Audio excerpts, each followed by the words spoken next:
PDL 116 prevede che il Veneto dichiara che al suo interno c'è una minoranza nazionale, la minoranza dei Veneti. Il PDL 116 arriva al voto in Consiglio regionale dopo essere stato discusso e licenziato dalla prima commissione. Una proposta che sta facendo discutere e che riconoscerebbe all'interno del Veneto una minoranza nazionale da proteggere. Questo farebbe sì, richiamandosi ad un articolo della Convenzione europea sull'autonomia locale, ad avere diritto a fonti di finanziamento necessarie per porre in essere le attività di tutela. In altre parole, la possibilità di utilizzare più pienamente le risorse finanziarie regionali. Vediamo che certe minoranze in Italia vengono trattate meglio dei cittadini comuni e chiediamo anche noi di essere trattati nello stesso modo, visto che viviamo in un territorio molto peculiare sotto tanti profili socio-economici e vorremmo avvicinarci alle specificità del Trentino Alto Adige. In commissione il testo è stato approvato con i voti di Lega Nord, Zaia Presidente, Forza Italia e Movimento 5 Stelle.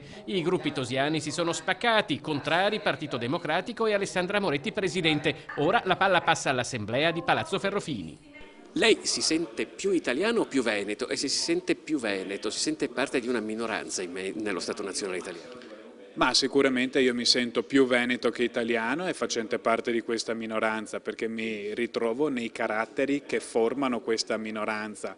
1100 anni di storia della Repubblica Veneta, la lingua veneta e anche la composizione socio-economica, cioè la microimpresa, l'impresa famiglia, la pratica sportiva e anche quella del volontariato. Diciamo che tutte queste cose insieme fanno dei veneti una minoranza nazionale all'interno dello Stato Veneto.